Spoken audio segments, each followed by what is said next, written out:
Ayan, hello mo buhay. Ayan, makikita naman natin na nasa Pilipinas tayo dahil tirik na tirik nga yung araw.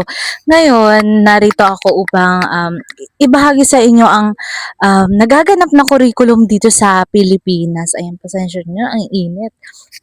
So, bago yan, unahin natin muna kung ano ba yung aims ng curriculum sa Pilipinas. So, sinasabi sa aims ng curriculum dito sa Pilipinas ay kinakailangan daw na edukado or parang educating the whole person na hindi lang ang kanilang intellectual na capacity, pati na rin yung kanilang pag-develop ng kanilang mga physical, emotional, social, at yung norm na kaanyuan. Sinali na rin dito nila yung yung spiritual ng isang mag-aaral. Pero sinabi din nila dito na kinakailangan din natin ng mga cognitive skills na kung saan papalakasin yung mga fundamental skills which is yung literacy, numeracy at yung mga naka-refer sa mga reading, writing na mga basic skills. Kasi sinasabi nila na yung yung mga core skills natin dito sa 21st century ay kinakailangan meron tayong critical thinking, meron din tayong pag-analyze ng mga reason and judgment, at yung mga digital literacy na sa paggamit ng teknolohiya. Ayan. Next naman natin is yung subject matter. So, sa subject matter, meron tayo ditong elementary, middle school, and high school. So, sa elementary, nakapaloob dito yung mother tongue. Sa mother tongue, alam naman natin sa curriculum sa iba't ibang lugar dito sa Pilipinas ay mayroon silang mother tongue na kung saan dito talaga nagmula ang wika ng isang bata o ng isang mag-aral kaya minsan ay hindi nila ito inaalis gaya na lamang na mother tongue, Filipino, English, mathematics at yung araling panlipunan. Meron din tayo dito mga EPP, mga ESP, MAPE, ayan naka-under din siya. Next naman natin is yung sa middle school. Sa middle school naman, meron tayong core subject. Ito yung mga Filipino, English, Mathematics, Science, and Araling Panlipunan. Meron din tayong mga required subject. Sa required subject, meron tayo ditong TLE, MAPE, yung mga elective na special subject like yung foreign language sa iba't ibang school or may pili lamang na school na kung saan meron silang foreign language. And last, yung high school.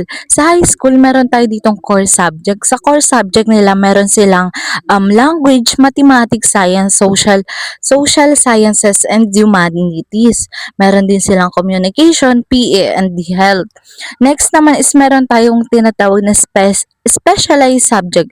Sa specialized subject, meron dito yung mga science, technology, naka-under dito yung mga technology kasi nga, kumbaga, sa panahon ngayon na 21st century, kinakailangan natin na yung mga bata or mag-aaral ay may alam na kahit papaano sa teknolohiya dahil ito na yung nagpapaandar o nagiging kaakibat o gabay natin sa ating pag-aaral na nakapaloob sa curriculum, ayan.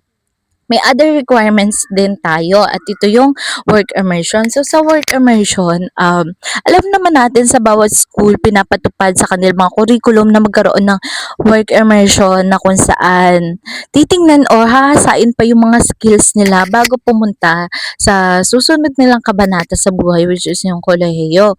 So sa work immersion, ayan, sa senior high school, bago ka makapagtapos ng pag-aaral, may mga requirements na naka-under dito na kinakailangan mo mag-work immersion na i-deploy ka sa iba't ibang school na nakadepende or naka-align sa strand mo nung high school ka. And then next naman natin is yung sa teaching learning method. So sa teaching learning methods, meron tayo ditong traditional and modern. So sa traditional, meron tayong teacher-centered instruction. So, sinasabi dito, yung teacher daw ay nagle-lecture at yung mga student naman ay nakikinig or nagsusulat. Kumbaga, yung mga teacher, sila yung nagsisilbing materials para matuto yung isang bata at yung bata yung nag-a-adapt nung tinuturo ng isang teacher. Next naman natin is yung special yung lecture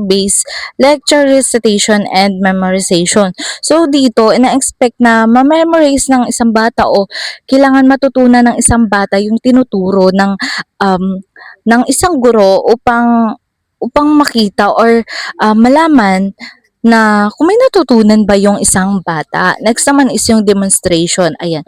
Ang guro ay dinedemo niya kung ano yung dapat gagawin at yung mag-aaral naman ay sinusubukan naman ito ng mag-aaral na gawin o kung kaya niya ba itong ma-adapt na naka-base or naka-align dun sa kanyang kakayanan.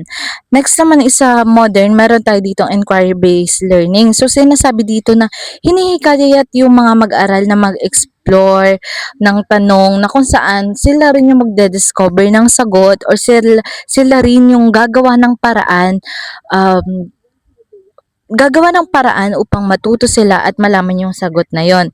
Next naman is yung collaborative learning. So sa collaborative learning, meron tayo ditong sinasabi nila na yung mag-aaral daw ay mas hinihikayat na makipaghalubilo o makipagsalamuha sa kanilang mga kapwa kamag-aral o ibang tao upang matuto. And next naman is yung differentiated learning. So, sa differentiated learning, sinasabi na pagbuo ng lesson plan, ayan, and activities na kung saan naka-align dun sa kakayahan ng isang mag-aaral. And then naman next yung blended learning. So, sa blended learning naman, dito naman, simple lang. Kino-combine lang dito yung traditional and modern na pamamaraan ng pagtuturo na kung saan yung may online resources and mga aktibidad. Next naman natin is yung experiential learning. Dito naman ay ang mag-aaral ay natututo sa kanilang sariling karanasan dahil dito parang nagre-reflect sila, natututo sila dito through reflect sa kanilang experience na kung saan magagamit din nila ito sa pagbibigay ng opinion or sa paggagawa ng ilang gawain na naka-align do'n or parang naranasan mismo nila. Next naman is yung use of technology, ayan. Mas hinihikayat yung mga mag-aaral na gumamit ng teknolohiya dahil sa panahon nga natin ngayon, gaya ng sabi ko kanina, na yung sa 21st century is iba na yung panahon. Kumbaga, nagiging gabay na natin yung teknolohiya upang mas madagdagan yung pagkatuto natin at mas mahasa pa yung kakayanan natin. Next naman is yung sa assessment and evaluation. So, sa assessment and evaluation, meron tayong dalawa. Ito yung summative and formative na isa na sa gawa. Ayan, dalawa lamang yan na naka-under sa ating curriculum. And last, yung strength and